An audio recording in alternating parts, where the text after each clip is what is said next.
দেখবেন মাঝে মাঝে মা বোনেরা বিরক্ত হলে কি করে, কথা কয় না কে, সন্তান কোলে নিয়ে আসে বলে সামলাও সামলাও, বাপও যেমন হয়েছে একটা ক্যাসেট প্যাপো ভ্যাপো দিলে আর ছাড়ে না, কথা কয় না কে। রাগান্বিত হইয়া সন্তান কোলে নিয়ে এসে কি বলে, থামাও থামাও, একটা ক্যাসেট আছে, বাপও যেরকম খারাপ চললো সেরকম। আর ভালো হলে কয় ভালো হবে না, মা যে ভালো, কথা কয় না কে। রাগ করতেছেন মনে হয়, তবে আপনাদের এলাকায় অবশ্য মা বোনের এরকম করে না, না এরকম রাগ নাই আপনাদের। আপনাদের স্ত্রীরা তো সব জান্নাত থেকে পালিয়ে আসছে, লিল্লাহে কি হয়েছে, ও হজ করে আসছে, লিল্লাহে তাকবীর। বাজান গো আমার, মাঝে মাঝে মা বোনেরা বিরক্ত হইলে কিন্তু এরকম বলে, কথা বলেন ঠিক কিনা।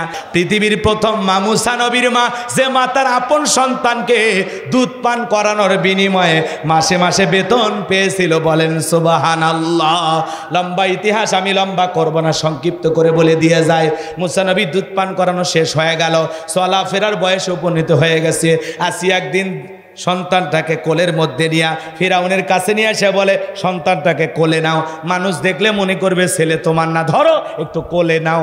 আল্লাহু আকবার কোন। ফিরাউন কাফের হওয়ার পরে মাঝে মাঝে বউকে নিয়ে কই যাইতো, বিনোদন করার জন্য যাইতো।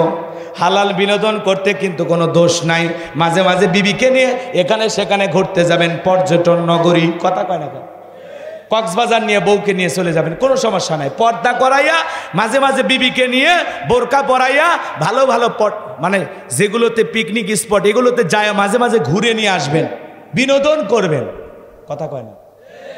আচ্ছা বোরকা পরাইয়া কেউ যদি কক্সবাজার নিয়ে যায়, বলে ও সোনালীর মাও তাকায় দেখো আল্লাহর অপরূপ সৃষ্টি, আহারে কি সুন্দর সমুদ্রের ঢেউ, এখানে নাই কেউ, পাশে দাঁড়িয়ে আছো তুমি আমার বউ, বলেন গুনাহ হবে? গুনাহ হবে না। আপনি যদি আপনার স্ত্রীকে বোরকা পরায় পর্দা করায় নিয়ে এখানে সেখানে ঘরেন, কোনো গুনাহ হবে না। আমি কি বলেছি যে বউকে নিয়ে যায় হাফ প্যান্ট পরে সমুদ্রে গোসল করেন, তাহলে গুনাহ হবে, কথা বলেন ঠিক কিনা। মাঝে মাঝে স্ত্রীর সাথে রোমান্টিকতা করবেন, ভালোভাবে সময় দেওয়ার চেষ্টা করবেন, মনে থাকবে তো ইনশাআল্লাহ। রাগ করতেছেন না, ওইদিকে যাব না। মুরব্বী চাচা রাগ করছে, বাবা বলে রোমান্টিকতা পরে, তুমি আগে ঘটনার দিকে যাও। কি চাচা শেষ করে দেব, বিরক্ত হচ্ছেন? আচ্ছা ফাইনাল খেলায় ফেরাউনক সাইজ করে বাড়ি যাওয়া লাগবে না, তাছাড়া তো আসল মজা বুঝবেন না, জায়গা মতো যাওয়া লাগবে। এই তো হয়ে গেছে, আর 2-4 মিনিট তাহলে হয়ে যাবে। ফেরাউনক সাইজ করে বাড়ি যাবে, কথা কয় না কেন। চলেন বাজানের সামনের দিকে যায়। এইবার সিন্দুক ভাসতে ভাসতে ফিরাউনের ঘাটে চলে গেছে, সেনাবাহিনী সিন্দুকটা তুলে নেতার সামনে হাজির হয়েছে। এইবার ফিরাউন ডেকে বলে, সিন্দুকটা খোলো তো দেখি। এইবার সিন্দুকটা যখন খোলা হলো, সবাই তাকায় দেখে আকাশের পূর্ণিমার চাঁদ সিন্দুকের ভিতরে ধরা দিয়েছে, বলেন আল্লাহু আকবার। আল্লাহ পাক যাকে যেই জামানার নবী বানায়, ওই জামানার সবচাইতে সুন্দর মানুষ আল্লাহ নবীদেরকে বানায়, বলেন সুবহানাল্লাহ। এইবার বাজান গমার ফিরাউন ডেকে বলে, তরবারি আন, জবাই কর। এইটাই মুসা। আসিয়া বলে, থামো, খালি মারা শিখছো, এতগুলো মারলা তাও কি শান্তি পাইলা না? ও স্বামী গো, এই ছেলেটাকে হত্যা করার আগে তোমাকে আমি একটা কথা বলি, এই যে সিন্দুকটা, বলো তো এমন কাঠ কি তোমার দেশে পাওয়া যায়? ফিরাউন সিন্দুকের কাঠ নাই রে স্যারে, বলে বিবি রে এমন কাঠ আমি কেন, আমার বাবাও কোনোদিন দেখে নাই, বলেন আল্লাহু আকবার। এইবার আসিয়া ডেকে বলে, স্বামী গো, এটা ভিনদেশী কারো সন্তান, ভাসতে ভাসতে আমাদের দেশে আসছে, দয়া করে ছেলেটাকে আমি মারতে দেব না, এই ছেলেটাকে আমাদের পালক পুত্র হিসাবে আমি লালন পালন করতে চাই, বলেন আল্লাহু আকবার। ফেরাউনও টেনশনে পড়ে গেল, বিবি একটা আপত্তি করেছে, কেমনে আমি না করে দেই? এত ছেলে মারলাম, মুসা খুঁজে পাইলাম না, আর একটা ছেলে বিবি পালতে চাইছে, যা আমি আর বাড়াবাড়ি করলাম না, ঠিক আছে আসিয়া এটাই আমাদের পালক পুত্র। আসিয়া বলে আলহামদুলিল্লাহ, খুশি হয়ে গেছে, মনে মনে খুব আনন্দিত হয়ে গেছে। কথা আছে, যেখানে বাঘের ভয় সেখানে রাত হয়, যারে খুঁজতেছো মারার জন্য আল্লাহ তোমার এই দায়িত্ব দিল লালন পালন করার জন্য, বলেন আল্লাহু আকবার। তাকে মাসে মাসে বেতন দেওয়া হবে। হাজার হাজার মহিলারা চতুর্দিক দিয়ে লাইন দিয়েছে, আমার ভাইয়েরা স্তন খুলে মুখ লাগায় দেয়। আল্লাহর নবী মুসা কোন মহিলার স্তনে দুধ পান করে না, করে না, বলুন সুবহানাল্লাহ। সমস্ত নারীরা চলে গেল, একটা নারীর স্তনের দুধ মুসা নবী পান করলেন না। ওই যে বড় বোন নাম মারিয়ম, মনে আছে না নাই? ঈসা নবীর মায়ের নাম মারিয়ম, আর মুসা নবীর বড় বোনের নামও ছিল মারিয়ম। ডেকে বলে, রানী আসিয়া, আমার কাছে এমন একটা মহিলার খবর আছে, যে কোনো সন্তান সেই মহিলার দুধ পান করতে পারে। তাই নাকি? বলে হ্যাঁ, ঠিক আছে, 2 জন লোক পাঠিয়ে দিলাম, যাও মহিলাকে নিয়ে আসো। এইবার মুসা নবীর মাকে ফিরাউনের দরবারে নিয়ে আসার পর মুসা নবীকে কোলের মধ্যে নিয়ে স্তন খুলে যখন মুখ লাগায় দিয়েছে মুসা নবী তখন তার মায়ের স্তনের দুধ খাওয়া শুরু করেছে। বলুন সুবহানাল্লাহ। এইবার রানী আসিয়া বলে, আপনার বেতন ডাবল, থাকার কোয়ার্টার ফ্রি। মুসা নবীর মা ডেকে বলে, ও রানী আসিয়া, সন্তানকে যদি দুধ পান করাইতে চান আপনার বাড়িতে নয়, সন্তান থাকবে আমার বাড়িতে। বলেন আল্লাহু আকবার। পৃথিবীর প্রথম মা মুসা নবীর মা, যে মা তার আপন সন্তানকে দুধ পান করানোর বিনিময়ে মাসে মাসে বেতন পেয়েছিল। বলেন সুবহানাল্লাহ। লম্বা ইতিহাস আমি লম্বা করব না, সংক্ষিপ্ত করে বলে দিয়ে যায়। মুসা নবী দুধ পান করানো শেষ হয়ে গেল, চলাফেরার বয়সে উপনীত হয়ে গেছে। আসিয়া একদিন সন্তানটাকে কোলের মধ্যে নিয়ে ফিরাউনের কাছে নিয়ে এসে বলে, সন্তানটাকে কোলে নাও, মানুষ দেখলে মনে করবে ছেলে তোমার না, ধরো একটু কোলে নাও। আল্লাহু আকবার কোন।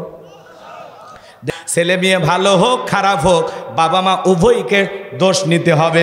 ভালো হইলে উভয়ে সুনাম নেবে। কথা বলেন ঠিক কিনা? একার কৃতিত্বে সন্তান বড় হয়। চলেন সামনের দিকে যায়। এইবার বাজান গো আমার, ফিরাউনের কোলে মুসা নবীকে দিয়া আসিয়া যখন ভিতরে চলে গেছে, মিষ্টি চেহারা মুসা নবীর দেইকা ফিরাউন একটু শখ হয়েছে, চুমা খাবে। কি খাবে? চুমা খাওয়ার নিয়তে যখন ঠোঁট দুটা বাড়াইছে, আল্লাহর নবী মুসা, ছোট্টবেলার শিশু নবী মুসা, এমন জোরে একটা থাপ্পড় গালের মধ্যে লাগায় দিয়েছে, চিৎকার মেরে উঠছে ফিরাউন। আশেপাশের লোকজন আইসা বলে, নেতা এত জোরে চিৎকার মারলেন, কোনো কি ঘটনা ঘটছে? ছেলে যে থাপ্পড় মারছে, জনগণকে বললে কি ইজ্জত থাকে? তখন বলে, আমার বাড়ি আমি এমনি চিল্লাছি, আমি কি তোদের ডাকছি? এ যা, চোখের সামনে থেকে দূর হয়ে যা। এইবার যখন লোকজন চলে গেল, আসিয়াকে ডেকে বলে, আসিয়া ও, ডেকে বলে, বিবি রে, কেমনে তোরে বুঝাবো? গাল তো তোর ছিল না, গাল ছিল আমার। মজা কি আমি টের পাইছি। এর থাপ্পড় ওজন বুঝা দেয়, এ ভবিষ্যতে আল্লাহর নবী মুসা হবে। লিল্লাহে তাকবীর। লম্বা ইতিহাস, আর এদিকে যেতে পারলাম না। এইবার মুসা নবীর বয়স হয়ে গেল 25 বছর। কয় বছর? মুসা নবীর বয়স হয়ে গেল 25 বছর। এইবার তাকায় দেখেন, কিপ্তি আর বনি ইসরায়েলের মধ্যে লাগছে ঝগড়া। মুসা আলাইহিস সালাম যায় বলে, কিপ্তি সব জায়গায় ফিরাউনের গরম, নেতার গরম, কিছু চামচা থাকে না? আমাকে চিনিস? আমি উমুক নেতার আপন খালাতো বোন, তার ছোট মেয়ে বিয়ে করেছি। কি হাইব্রিড পরিচয়! এ কথা কর নাকি আপনারা? কথায় কথা মানুষ কয়, সকালবেলায় খেয়ে ফেলে দেব। চিনিস আমাকে? চিনিস? ভাই এত অহংকার নেবেন না। কত কথায় আছে, হাতি গোড়া গেল তল, চামচিকে বলে কত জল।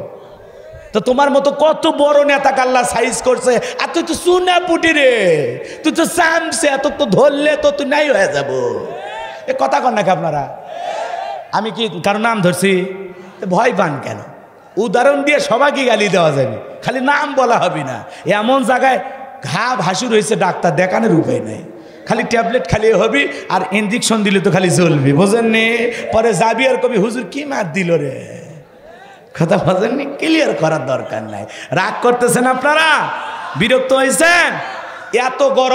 এত গরম দেখাবেন না। বহুত ভাবওয়ালা অহংকার আলা নেতাকে আল্লাহ সাইজ করছে।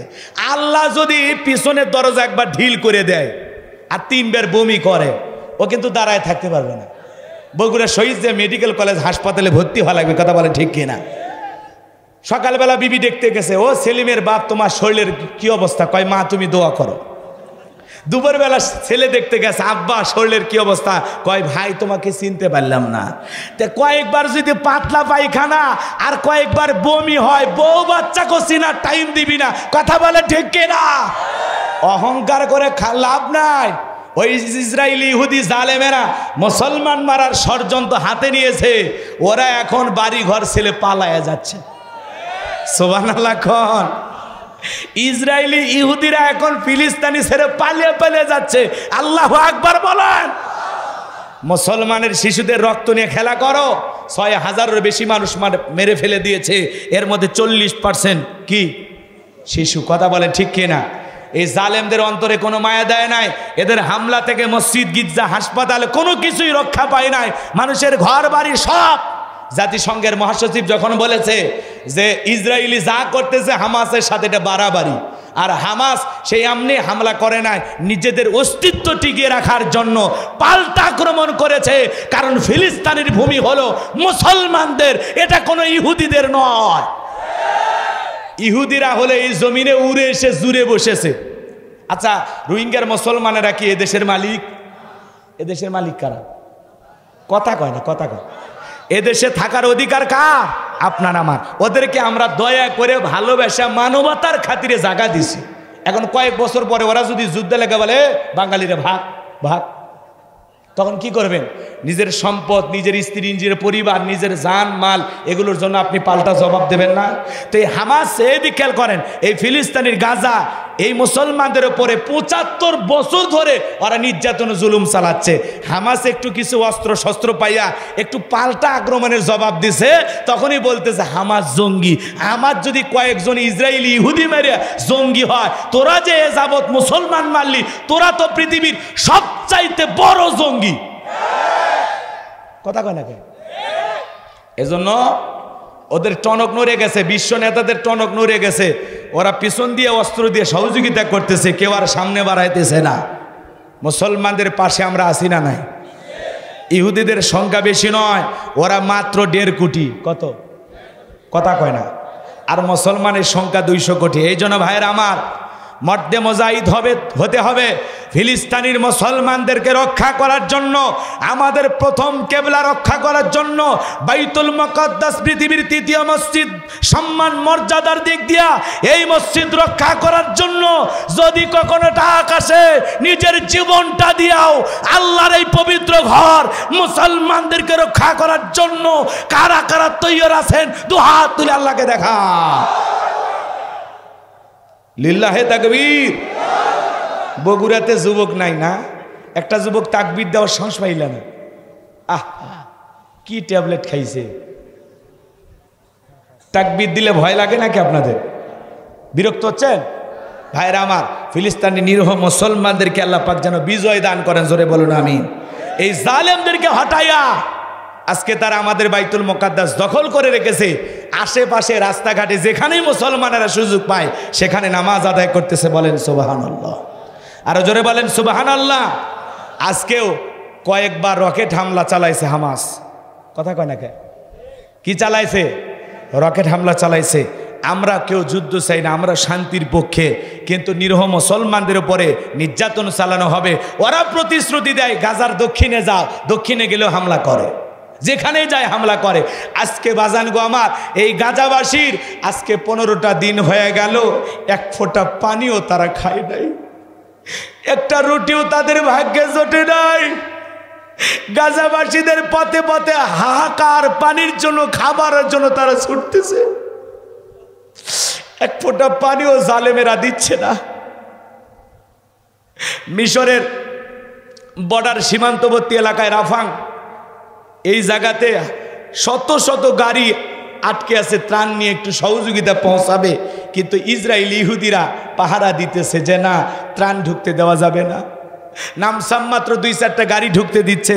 এই লক্ষ লক্ষ মুসলমানদের কোনো কাজই আসতেছে না। আজকে মুসলমানেরা পথে ঘাটে অসহায়ের মতো বসবাস করতেছে।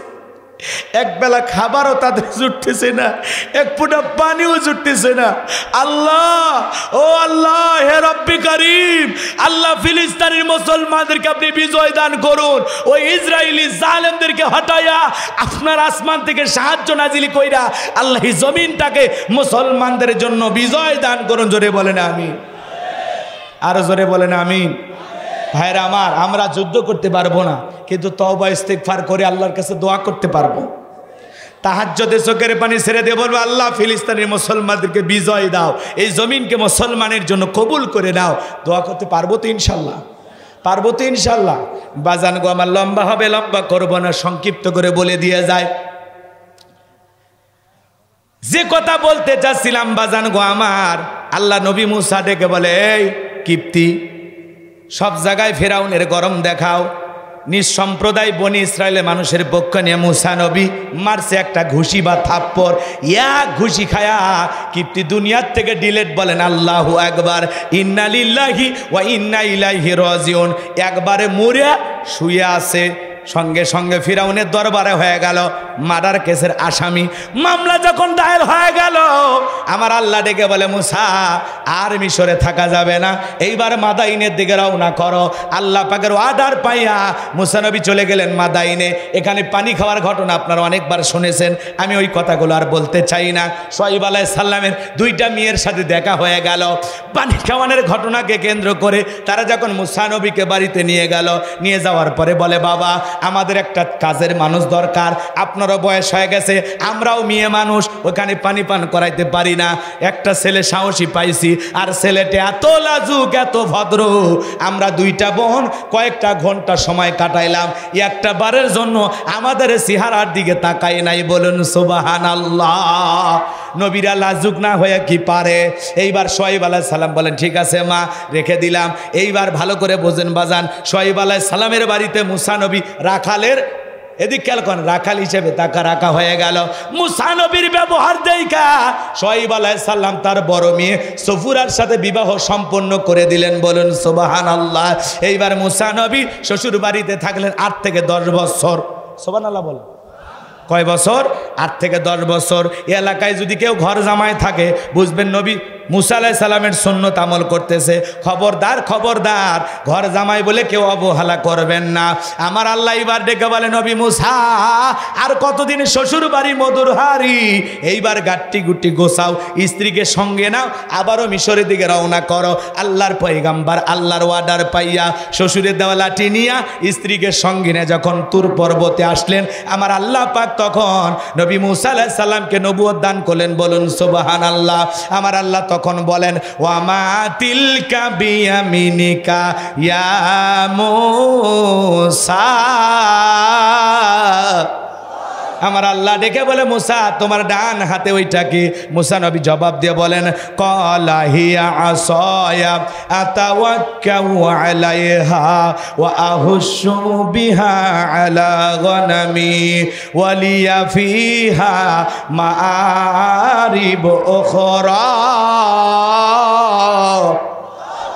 ডেকে বলেন, আল্লাহ আমার হাতে এইটা লাঠি, এইটার ওপর ভর দিয়ে চলি, ছাগলের জন্য পাতা পারি, ইত্যাদি ইত্যাদি অনেক অনেক কাজ করি। বলেন তো বাজান, আমার আল্লাহ প্রশ্ন করেছেন কয়টা? এ ভাই 10 মিনিট কষ্ট হচ্ছে আপনাদের? আপনার বলেছেন একটা না, আর 16 মিনিট আছে। এই 16 মিনিটের মধ্যেই আমি ফিনিশিং দেওয়ার চেষ্টা করব ইনশাআল্লাহ। একটু ধৈর্য নিয়ে থাকেন বাজান, অনুরোধের ভাষায় বলছি, ছোটা বসা করেন না। হ্যাঁ, আরো 1 ঘন্টা বেটা চল, লিল্লাহে তাকবীর। হ্যাঁ, আপনাদের ওয়াদা অনুযায়ী 16 মিনিট দেন, পরেরটা পরে দেখা যাবে।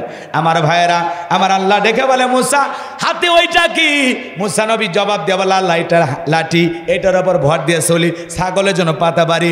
আল্লাহ ডেকে বলে, ও নবী মুসা, প্রশ্ন করলাম একটা, জবাব দেও যাবে একটা। বলেন তো মুসা নবী কথা বলে কার সাথে?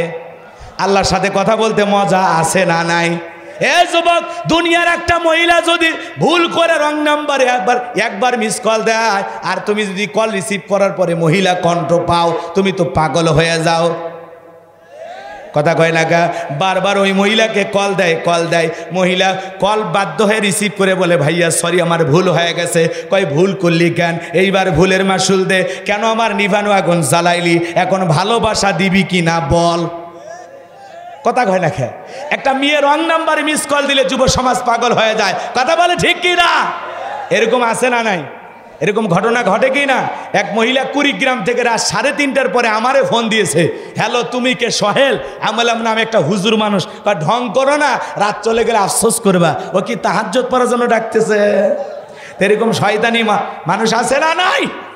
যুব সমাজ সাবধান, নারীদের ছলনার জালে ফাঁসা যাবে।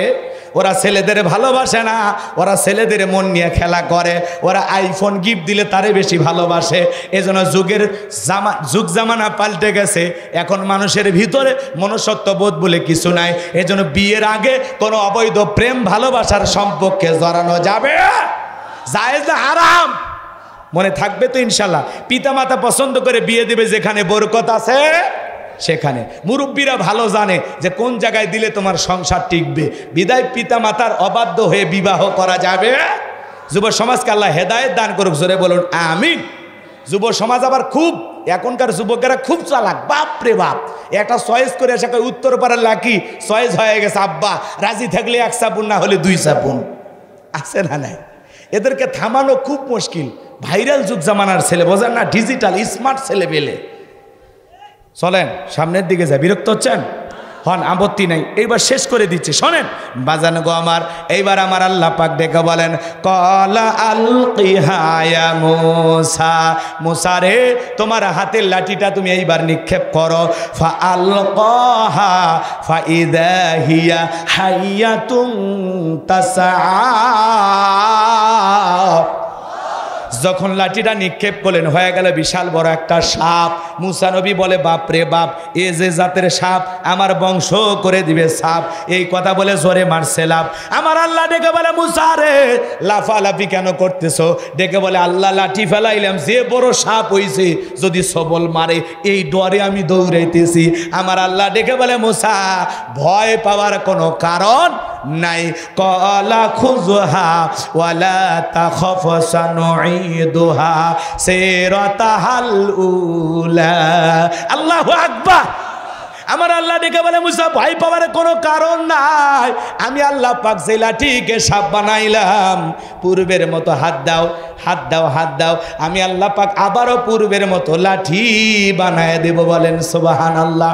মুসা নবী কাঁপতে কাঁপতে ভয়ে ডরে এরকম যেই খপ করে ধরতে গেছে, আবারও সাপটাকে লাঠি বানাইলেন কে? এর নাম কি? মুজিজা। সুবহানাল্লাহ বলেন। এর নাম হলো মুজিজা। সুবহানাল্লাহ বলেন। এরপরে আল্লাহ আরেকটি মজুজা দিলেন, ওয়াদহুম ইয়াদাকা ইলা জানাহিকা তাখরুজ বাইদা আমিন গায়রি সুইন আয়াতান উখরা লিনুরিয়াকা মিন আয়াতিনাল কুবরা। আমার আল্লাহ ডেকে বলে, মুসা তোমার ডান হাতটা বগল নিচে ঢুকাও, এখান থেকে বের করো, কোনো দোষ ছাড়া ধবধবে উজ্জ্বল সাদা চমৎকার দেখাবো। এই যে কুদরতের 2টা নিদর্শন দান করলাম, এইবার তোমার দায়িত্ব হলো ইযহাব ইলা ফিরআউনা ইন্নাহু তাগা। ও নবী মুসা, এইবার ফিরআউনের নিকট যাও, যাও দিনের দাওয়াত পৌঁছাও। ওই ফিরআউন সীমা লঙ্ঘন করেছে, আর পাপের 16 কলা পূর্ণ হয়ে গেছে। যাও যাও ফিরাউনকে যা বলে, ফিরাউন রে তোর বানানো আইন দেওয়ার মিশর চলবে না, এখন মিশর পরিচালনা হবে আল্লাহর আইন দিয়ে। বলেন সুবহানাল্লাহ। নবী মুসা ডেকে বলে, আল্লাহ আপনি কি ভুলে গেছেন আমি ফিরাউনের দরবারে মার্ডার কেসের আসামি, গেলেই তো ফাঁসি দিয়া মারবে? কথা কন, মামলা আছে না নাই? কথা কন, মামলা নাই? মামলা নাই? হ্যাঁ, ভালো করে বোঝেন। আমার আল্লাহ ডেকে বলে, নবী মুসা ভয় পাওয়ার কোনো কারণ নাই, আমি আল্লাহ যার সাথে আছি, কোনো জালেম ফাঁসি দিয়ে মারতে পারবে না, আগুনে পোড়ায় মারতে পারবে না, পানিতে ডুবায় মারতে পারবে না। 1000 দিন রিমান্ডে নেওয়ার পরেও ওরা মুমিনের মুখের হাসি কেড়ে নিতে পারবে না। আমি আল্লাহ তোমার সাথে আছি। সুবহানাল্লাহ বলেন। নবী মুসা ডেকে বলে, আল্লাহ যেতে হবে। আমার আল্লাহ বলে, অবশ্যই এটা তোমার দায়িত্ব। নবী মুসা আলাইহিস সালাম ডেকে বলে, আল্লাহ আমার ভয় করে, আপনার কাছে একটু দোয়া প্রার্থনা করি। ছোটবেলায় যখন মাদ্রাসায় পড়েছিলাম, হুজুর আমাদের হাতে যখন কোরআন দিয়েছিল, তখন এই দোয়াটা আমাদের পাঠ করাইছিল। তখন মনে মনে ভেবেছিলাম মনে হয় এটা কোরআন খোলার দোয়া, কিন্তু তাফসীর পড়তে গিয়ে বুঝলাম এটা কোরআন খোলার দোয়া না, এটা হলো মুসা আলাইহিস সালাম পড়েছিলেন জালেম ফিরাউনের নিকট দাওয়াত দেওয়ার আগে। কথা কয় না কেন? আল্লাহর কাছে এইবার দূরে দূরে মন নিয়ে দোয়া করে, ক্বালা রাব্বিশরাহলি সাদরি ওয়া ইয়াসসিরলি আমরি ওয়াহলুল উকদাতাম মিন লিসানি ইয়াফকাহু কওলি ওয়াজআলনি ওয়াজিরাম মিন আহলি হারুনা আখি। ডেকে বলেন আল্লাহ আমার বক্ষকে প্রশস্ত করে দাও, আমার কাজকে সহজ করে দাও, আমার জিহ্বার জড়তাকে দূর করে দাও, আর আমার পরিবারের মধ্য থেকে আমার ভাই হারুনকে আপনি নবুয়ত দান করুন। বলুন আল্লাহু আকবার। আরো জোরে বলুন আল্লাহু আকবার। আমার আল্লাহ পাক তখন ডেকে বলে, ও নবী মুসা, দোয়া মঞ্জুর করা হলো, তোমার ভাই হারুনকেও আমি আল্লাহ পাক নবুয়ত দান করলাম। বলুন সুবহানাল্লাহ। এইবার আল্লাহর নবী মুসা আলাইহিস সালাম তার ভাই হারুন আলাইহিস সালামকে সঙ্গে নিয়া ফিরআউনের দরবারে দ্বীনের দাওয়াত, আল্লাহ রব্বুল আলামিনের দেওয়া দায়িত্ব পালন করার জন্য হাজির হয়ে গেলেন। আর ফিরআউনের দরবারে এসে তিনি বলতেছেন, ওয়া ক্বালা মুসা ইয়া ফিরআউন ইন্নী রাসূলুম মির রাব্বিল আলামিন।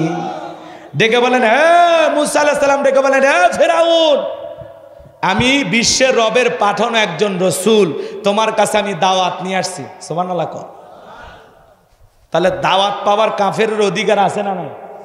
আল্লাহ আগে জালেমদেরকে সাইজ করে না, আল্লাহ আগে একটা ভালো হওয়ার অপশন দেয়, সুযোগ দেয়। কথা কয় না কয়?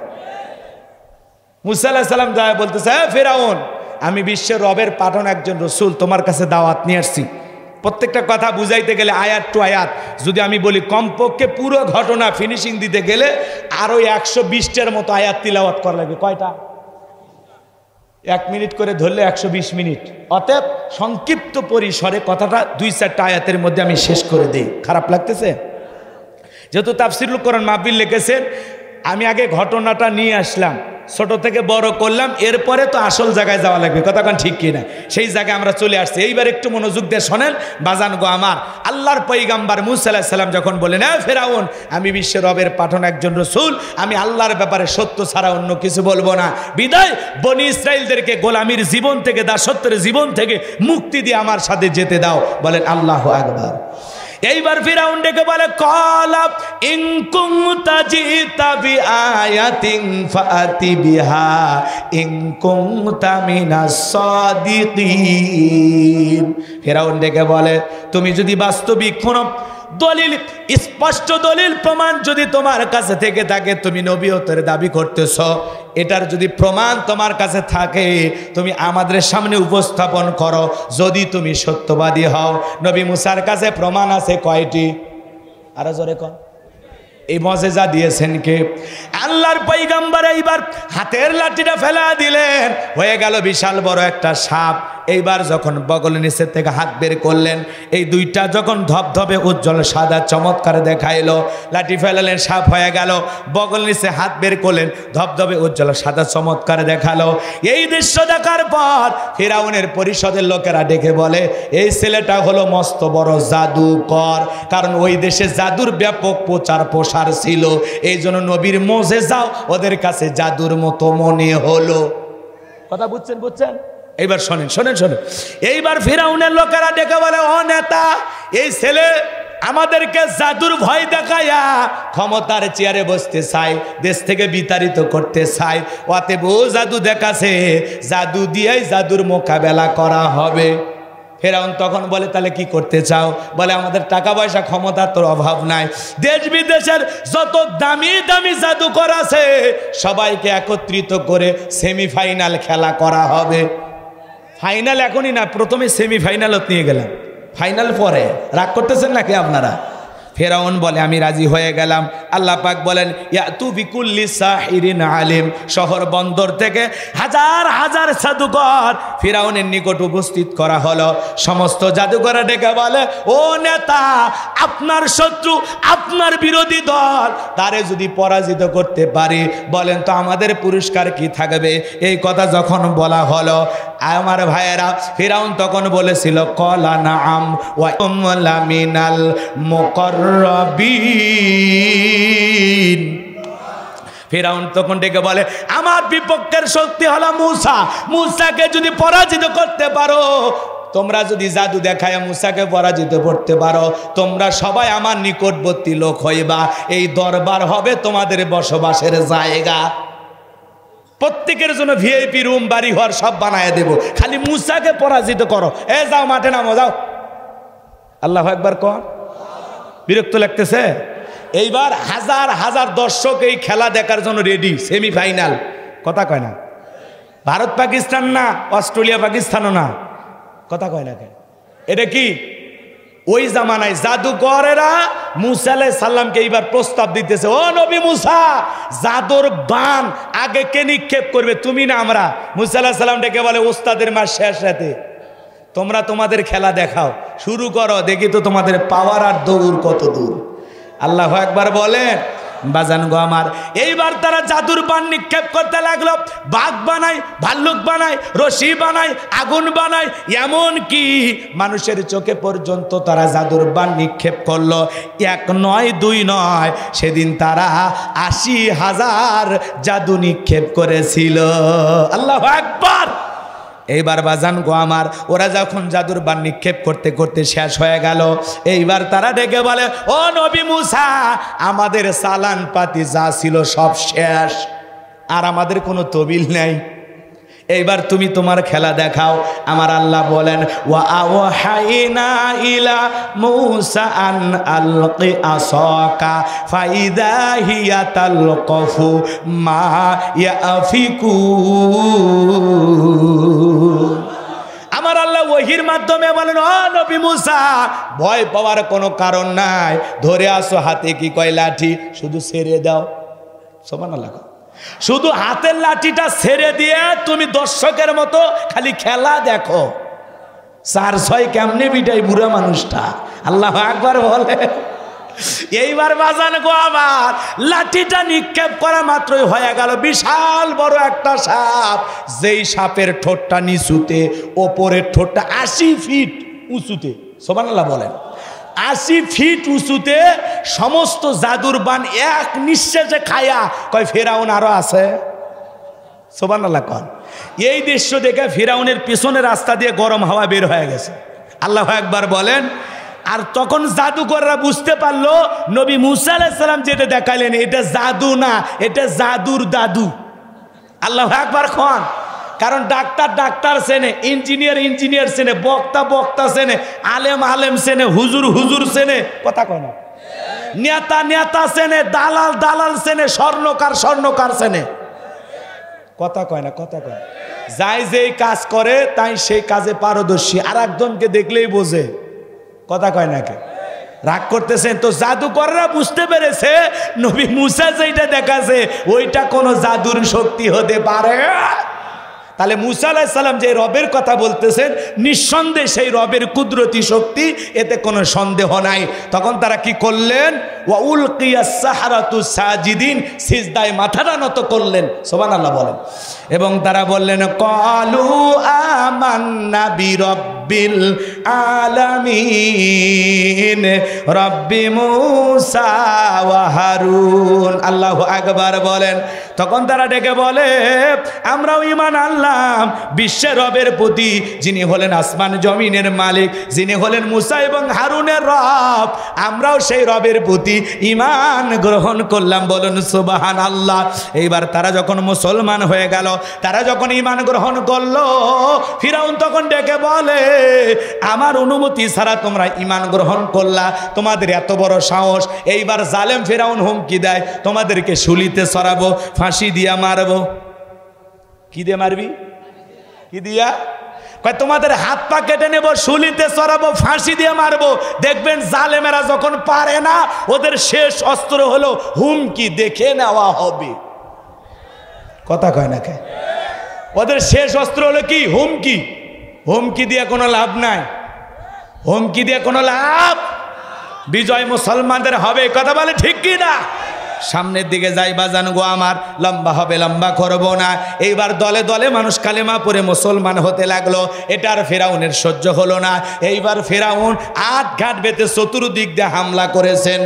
এইবার হলো ফাইনাল খেলা। শোনেন, তিন দিক দিয়ে হামলা করেছেন। মুসা নবী তার অনুসারীদেরকে নিয়ে দৌড়াইতে দৌড়াইতে দরিয়ার নিকটবর্তী চলে গেলেন। এইবার উম্মতের ডেকে বলে, নবী মুসা, ডান দিকে ওরা, বাম দিকে ওরা, পিছনে ওরা, সামনে হলো বিশাল দরিয়া, হয় জালেমদের হাতে মরতে হবে, না হলে দরিয়ার পানিতে চুবে মরতে হবে। নবী মুসা ডেকে বলে, আমার উম্মতেরা ঘাবড়ানোর কোনো কারণ নাই, এখানে শুধু আমি আর তোমরাই নাই, আমাদের সাথে আর একজন আছেন, তিনি আমাদের রব, আমাদের আল্লাহ। আল্লাহু আকবার। আমার ভাইয়েরা, আমার আল্লাহ পাক তখন ডেকে বলেন, ও নবী মুসা, ওই লাঠির কেরামতি তো এর আগে দেখেছো, এইবার ওই লাঠি দিয়ে শুধু সমুদ্রে একটা আঘাত করো। আল্লাহ পাকের অর্ডার পাইয়া সমুদ্রে আঘাত করলেন। আল্লাহ মুহূর্তের মধ্যে চোখের পলকে ভিআইপি রাস্তা সমুদ্রের বুকে বানায় দিলেন। বলুন সুবহানাল্লাহ।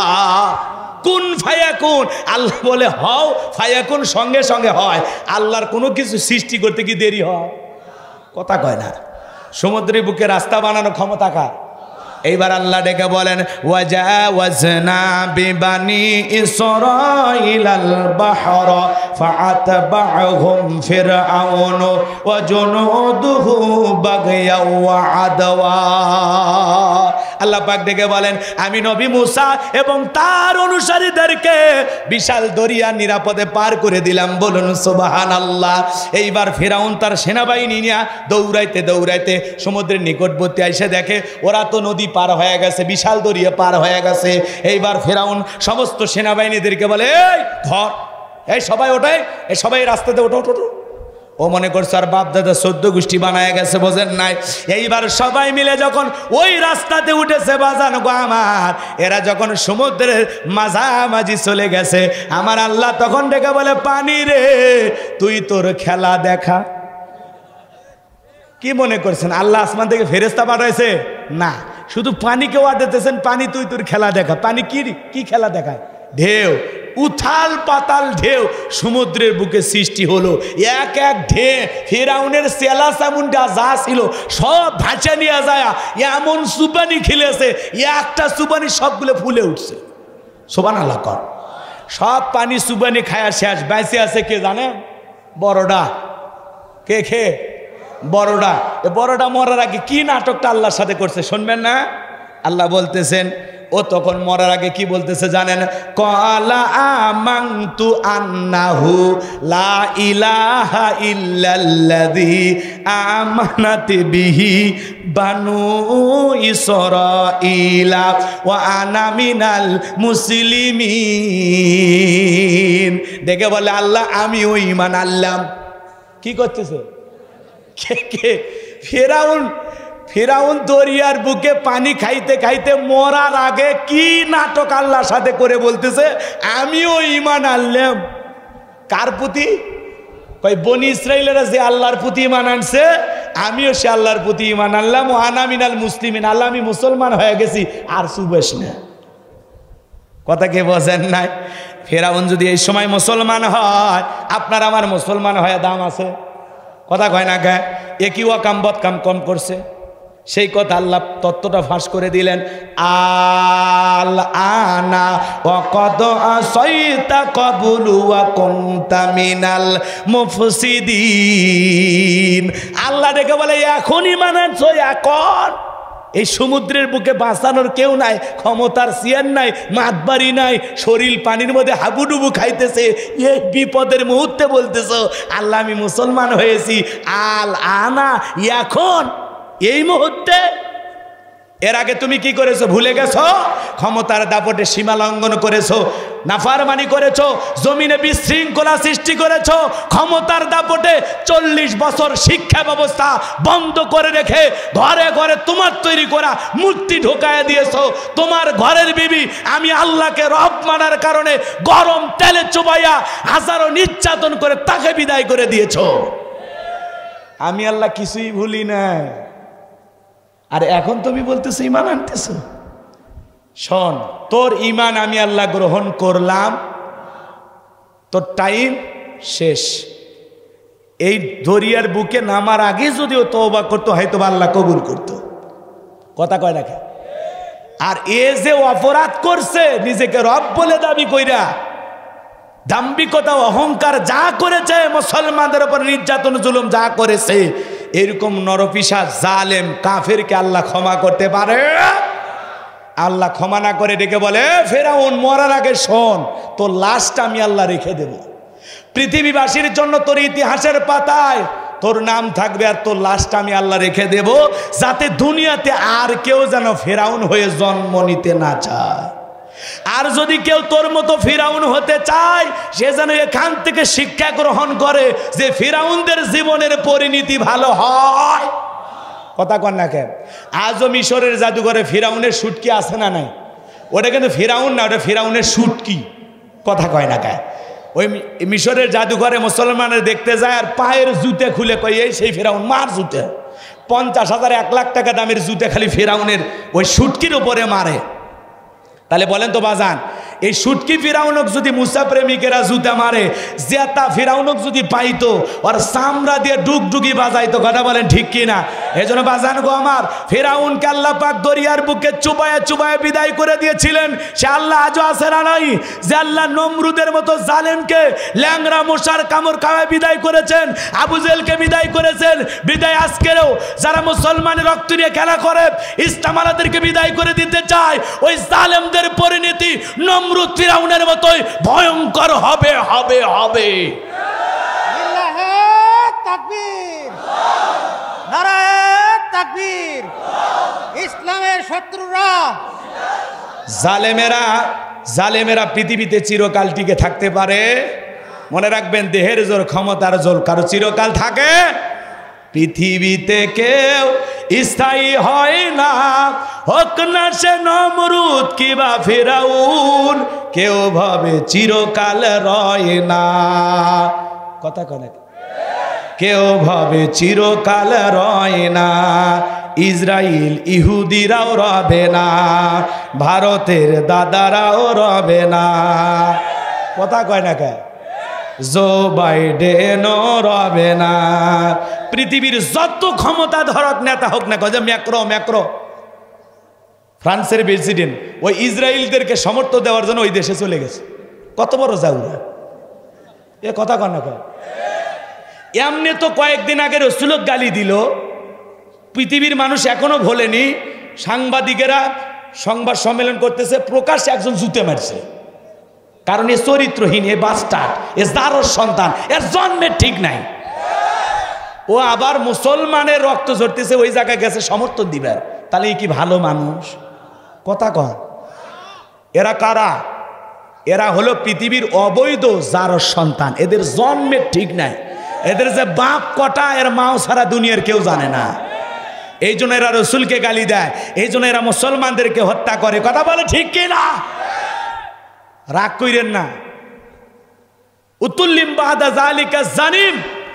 আল্লাহ বলেছেন, যারা রসুলকে গালিগালাজ করে এরা পিতৃ পরিচয়হীন জারোর সন্তান, এরা বাস্টার্ড। ফ্রান্সের লোকেরা কয়েকদিন আগে রসুলের কার্টুন বানাইলো, দেখেননি আপনারা? এই জন্যই তো বললাম, ওরা হালাল জাদা না, ওরা কি জাদা? হ্যাঁ, রসুলকে গালি দেয় যারা, ওদেরকে গালি দিতে আপনার ভয় আছে নাকি? ভাইবেন না যে হুজুর আপনিও গালি দিলেন, মেজাজ যখন গরম হয়ে যায় ওকে তো পাইলে তো মানে সিলভের মন চায়। আপনি তো বুঝিচ্ছেন না যে রাগটা গেছে কোন জায়গায়। নবীজির অপমানে যদি না কাঁদে তোমার মন, মুসলিম নয় তুমি মুনাফিক, নবীজির দুশ্মন।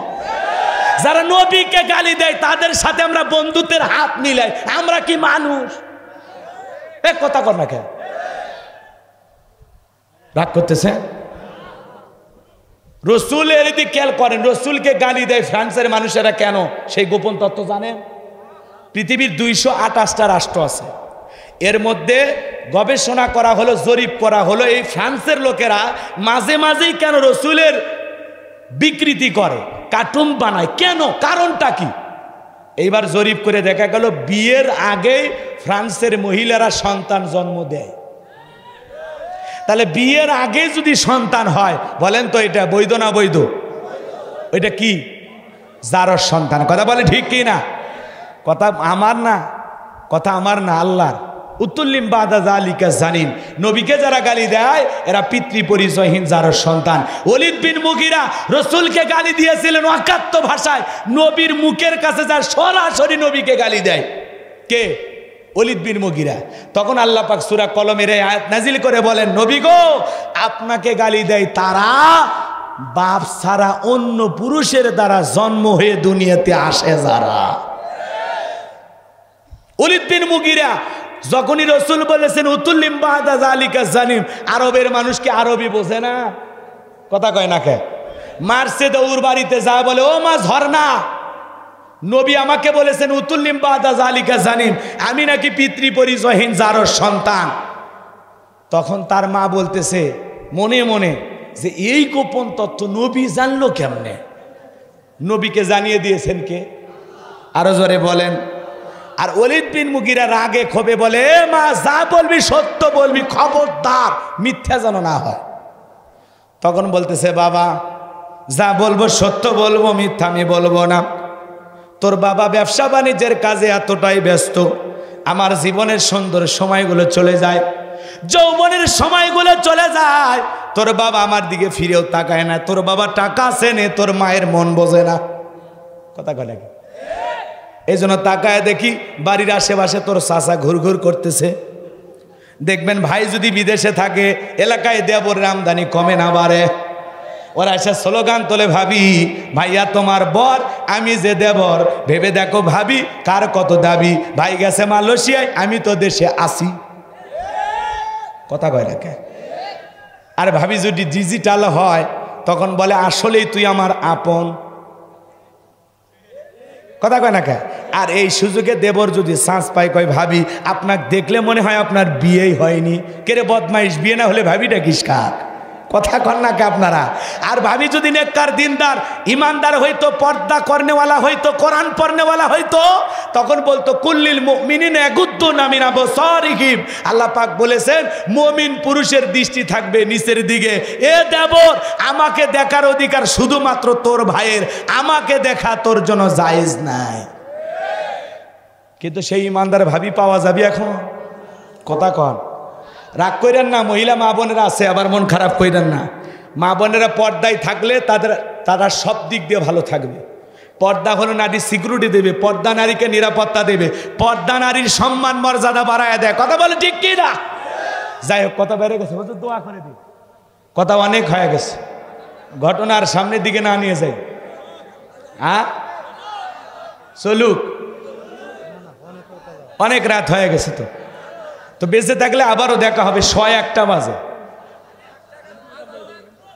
আজান, ওরে বাবা, আমি তো আজান পারি না। আচ্ছা যাই হোক, এদিকে খেয়াল করেন, আমি আপনাদেরকে সর্বশেষ যে কথা বলতে চাই, শুধু মসজিদ বানাইলে হবে না, এই মসজিদে গিয়ে আল্লাহকে সিজদা দিতে হবে। কথা বলেন না কেন? 5 ওয়াক্ত সালাত আল্লাহ তাআলার ঘরে গিয়ে কারা কারা আদায় করবেন? 2 হাত তুলে দেখান। হাত তোলেন, হাত তোলেন। আল্লাহ পাক আমাদের সবাইকে 5 ওয়াক্ত সালাত মসজিদে গিয়ে আদায় করা তৌফিক দান করুন। জোরে বলুন আমিন। আরো জোরে বলুন আমিন। আদায় করবো তো ইনশাল্লাহ। আচ্ছা এদিকে খেয়াল করেন, আপনারা আবার রাগজান কইরেন না। আজকে মুসলমানের রক্ত ঝরা দেখে মাথা কিন্তু ঠিক নাই। কথা কয় না কা? আমাদের মাথা কি নাই? ঠিক নাই। কারণ মুসলমানের রক্ত ঝরে, আমরাও তো মুসলমান ভাই, কেমনে সহ্য হয়? এজন্য তাদের জন্য আমাদের অন্তর থেকে দোয়া ভালোবাসা আছে না নাই? আমার ভাইয়েরা যুব সমাজ কষ্ট করে আয়োজন করেছেন। পোস্টারটা কই গেল? এই যুব সমাজের জন্য আমরা অক্লান্ত পরিশ্রম করে যারা আয়োজন করেছেন তাদের জন্য আমরা অন্তর থেকে দোয়া করব। আর এদিক খেয়াল করেন, ওই ওলীদ বিন মুগীরার মায়ের পুরো ঘটনাটা বলতে গেলে ওইদিকে আবার 15-20 মিনিট লেগে যাবে।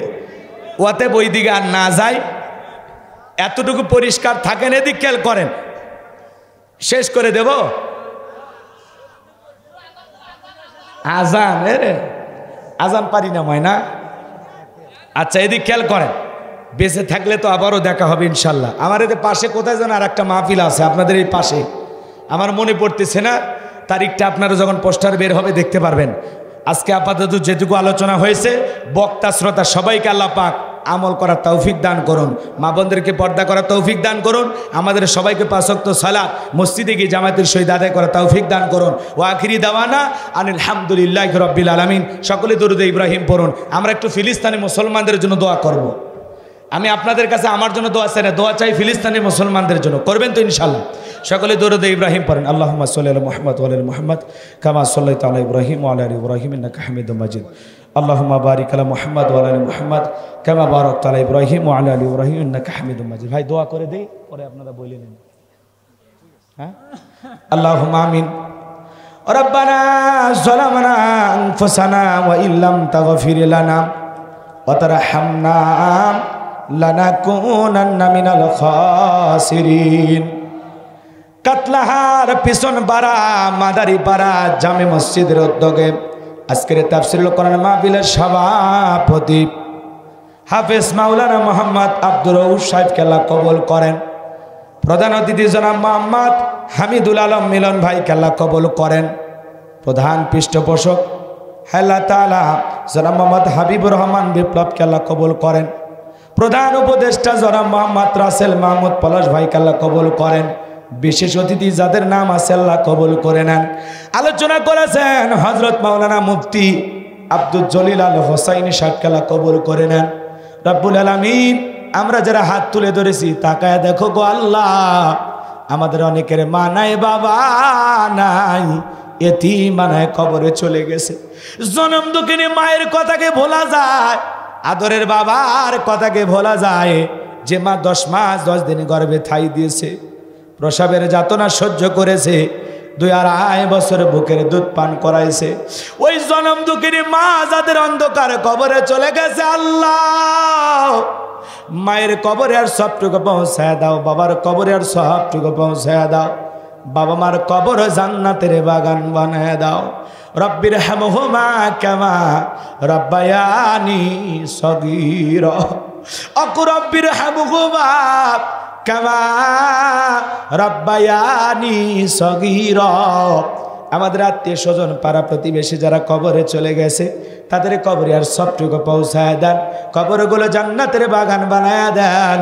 পিতামাতা যাদের বেঁচে আছে আল্লাহ, পিতামাতার খেদমত করে তাদের মুখে হাসি ফোটাইয়া জান্নাত অর্জন করা তৌফিক দিয়া দেন রব্বুল আলামিন।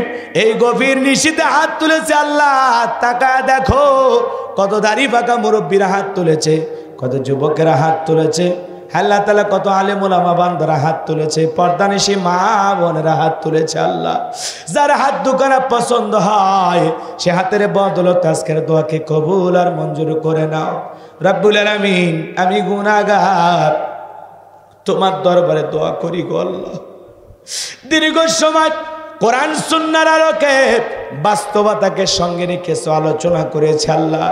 এই আলোচনাগুলো বক্তা শ্রোতা সবাইকে সঠিক বুঝদান করে আমল করা তৌফিক দিয়া দাও। সবাইকে 5 ওয়াক্ত নামাজি বানায়া দাও। কোরআন সুন্নাহর হেদায়েতের আলো দিয়া অন্তরগুলোকে আলোকিত করে দাও রব্বুল আলামিন। আল্লাহ তাম পৃথিবীর নির্যাতিত অসহায় মাজলুম মুসলমানদেরকে আপনি হেফাজত করুন আল্লাহ। নির্যাতিত অসহায় মাজলুম মুসলমানদেরকে আপনি হেফাজত করুন আল্লাহ। ফিলিস্তিনের নিরীহ মুসলমানদের উপরে সাহায্য নাজিল করুন আল্লাহ। ওই ইসরায়েলি ইহুদি জালেমদেরকে হটাইয়া ওই প্যালেস্টাইনের মুসলমান ফিলিস্তিনের মুসলমানদের উপরে আল্লাহ আপনার রহমত নাজিল করুন আল্লাহ। আপনার গায়েবী মদদ দ্বারা সাহায্য করে আল্লাহ ওই জালেমদেরকে হটাইয়া আল্লাহ ওই জমিনটাকে মুসলমানদের জন্য উন্মুক্ত করে দিন। আমাদের বাইতুল মুকাদ্দাস আপনি ফেরায় দিন আল্লাহ। মুসলমানদের প্রথম কেবলা, পৃথিবীর দ্বিতীয় মসজিদ, সম্মানের দিক দিয়ে তৃতীয় মসজিদ। আল্লাহ তাআলা যেখানে অসংখ্য নবী রাসূলেরা সালাত আদায় করেছে, যে মসজিদের আশেপাশে অসংখ্য পয়গম্বররা শায়িত হয়ে আছেন আল্লাহ, আজকে সেই পবিত্র ভূমি জালেমদের দখলে আল্লাহ। ওই জালেমদেরকে হটাইয়া এই মসজিদগুলো ইমানদারদের দখলে তুমি দান করো আল্লাহ। বাবি পাখি পাঠাইয়া যেমন খানায় কাবা রক্ষা করেছ আল্লাহ, ও আল্লাহ আসমানি মুসিবত দিয়ে ওই জালেমদেরকে হটাইয়া আমাদের বাইতুল মুকাদ্দাস আমাদের জন্য উন্মুক্ত করে দাও আল্লাহ। আল্লাহ বসনিয়ার মুসলমান, চিস্তিয়ার মুসলমান, রোহিঙ্গার মুসলমান, আফগানিস্তানের মুসলমান, কাশ্মীরের মুসলমান, পৃথিবীতে যত মুসলিম দেশ আসে যেখানে মুসলমানেরা নির্যাতন জুলুমের শিকার, আল্লাহ সে জায়গায় আপনার সাহায্য নাজিল করুন। বাংলার জমিনকে কোরআন আর ইসলামের জন্য কবুল করুন। আল্লাহ কোরআনের সমাজ কায়েম হয়েছে এমন দৃশ্য সচকে একবার দেখার তৌফিক দান করুন। এদেশের মসজিদ মাদ্রাসাগুলো কবুল করুন, হক্কানি ওলামা ইকরামদের কবুল করুন। সকল ষড়যন্ত্রের হাত থেকে আমাদের প্রিয় মাতৃভূমি বাংলাদেশকে আল্লাহ হেফাজত করুন। আল্লাহ যে বাড়িতে খানা খাইলাম বসলাম ওই বাড়ির উপর খাস রহমত বরকত নাজিল কর। হ্যাঁ আল্লাহ তাআলা, আজকের মাহফিল বাস্তবায়ন করার জন্য আমার কলিজার টুকরা যুব সমাজেরা যারা অক্লান্ত পরিশ্রম করেছেন, আল্লাহ প্রত্যেকটা যুবকের ঈমান খালিদ বিন ওলীদের মতো বানায় দাও। আজকের মাহফিলে নগদে বাকিতে যত মানুষ টাকা পয়সা দান করেছে, আল্লাহ সকলের দানগুলো কবুল আর মঞ্জুর করে নাও। এ দানের বিনিময়ে সবাইকে দুনিয়া আখিরাতের উত্তম জাযা দান করো। আল্লাহ তাআলা মা বোনদেরকে পর্দা করার তৌফিক দেন, স্বামীর খেদমত করে আল্লাহ তাআলা স্বামীর মন খুশি করার তৌফিক দিয়ে দাও। 5 ওয়াক্ত নামাজ মা বোনদেরকে আদায় করার তৌফিক দিয়ে দাও। আল্লাহ পর্দা মেনে মা বোনদেরকে বাহিরে যাওয়ার তৌফিক দিয়ে দাও। আল্লাহ তাআলা দূর দূরান্ত থেকে যারা রিক্সা ভ্যানে চড়া মোটর সাইকেলে তেল পুরে কষ্ট করে আজকের মাহফিলে কোরআন শোনার জন্য এসেছে, আল্লাহ সবাইকে নিরাপদে বাড়ি পর্যন্ত পৌঁছার তৌফিক দান করুন। সবাইকে আপনার রহমতের চাদরে আবৃত করুন। আল্লাহ আল্লাহ, জীবনে কোনোদিন যদি এই সোনাতলা বগুড়ার মানুষের সাথে আর দেখা না হয়, এই মুখগুলো আল্লাহ জান্নাতের সিঁড়িতে পরিচয় করায় দিও। জীবনে একটাবার খানায় কাবাই কবুল করে নিও। রসুলের রওজা পাকে দাঁড়িয়ে সালাম দেওয়ার সুযোগ করে দিও। আল্লাহ আল্লাহ আমাদের সকলের দোয়া কবুল করো। আমার সাদিক ভাই, হারুন ভাই, আব্দুর রহিম ভাইকে কবুল করো। মিডিয়ার যে ভাইরা এসেছে আলেমদের কথাগুলো আল্লাহ তাআলা সুন্দর করে জাতির সামনে উপস্থাপন করার তৌফিক দিয়ে দাও। যারা আলেমদের ওয়াজের সাথে আজে বাজে টাইটেল দেয়, নারীদের ছবি লাগায়, আল্লাহ সে সমস্ত মিডিয়ার ভাইদেরকে আপনি হেদায়েত দান করুন। আল্লাহ আল্লাহ তাআলা অনেক আলেম মাজলুম অবস্থায় আছে, আল্লাহ সকল আলেমদের মুক্তির ফয়সালা করে দিন। আল্লাহ তাআলা এই জমিনটাকে কোরআন আর ইসলামের জন্য কবুল করুন। আল্লাহ এই গ্রামের যুবকেরা অনেক কষ্টের ভিতরে দিন যাপন করতেছে, আল্লাহ আল্লাহ তাআলা রাস্তাঘাট আল্লাহ তাআলা অনেক সমস্যায় এলাকার মানুষ, আল্লাহ সকল সমস্যা আপনি দূর করে দিন। আল্লাহ এদেশের কল্যাণে, মানবতার কল্যাণে বারবার ভালো ভালো অভিভাবক আমাদের আল্লাহ আপনি কবুল করুন। আল্লাহ যারা এই দেশের কল্যাণে কাজ করতে চায় তাদেরকে নেতা হিসেবে কবুল করুন। আল্লাহ তাআলা সকল ষড়যন্ত্রের হাত থেকে আমাদের প্রিয় মাতৃভূমি বাংলাদেশকে আল্লাহ হেফাজত করুন। আমার প্রিয় নজরুল ভাইকে আল্লাহ কবুল করুন, তার হায়াত বাড়ায় দেন, জিন্দিগির গুনাহগুলো মাফ করে দেন, তার রোজগারে বরকত দেন। আল্লাহ তাআলা সম্মানিত আল্লাহ তাআলা প্রধান পৃষ্ঠপোষক আয় আল্লাহ তাআলা তোমার গোলাম রাসেল মাহমুদ প্রিয় ভাই, আল্লাহ তাকে কবুল করে নেন। আল্লাহ তাআলা তিনি যে চাকরি করেন চাকরিতে বরকত দেন, আল্লাহ তার পরিবারের উপর খাস রহমত বরকত নাজিল করেন। আল্লাহ তাআলা অনেকে দোয়া চেয়েছেন, যে যে আশায় দোয়া চেয়েছেন আল্লাহ সকলের আশাগুলো আপনি পূরণ করে দেন। যারা মসজিদের জন্য সিমেন্ট দান করেছেন আল্লাহ এগুলো কবুল করেন, তাদের ক্ষেত খামারে বরকত দেন। আল্লাহ তাআলা কোটি কোটি টাকার মালিক বানায় দেন।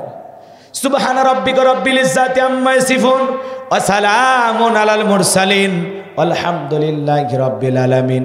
মৃত্যু যখন আসবে দয়ার নবীর চাঁদ মুখখানা দেখতে দেখতে জবানে জারি করে দিও লা ইলাহা ইল্লাল্লাহু মুহাম্মাদুর রাসূলুল্লাহ সাল্লাল্লাহু আলাইহি ওয়াসাল্লাম। আসসালামু আলাইকুম ওয়া রাহমাতুল্লাহি ওয়া বারাকাতুহু।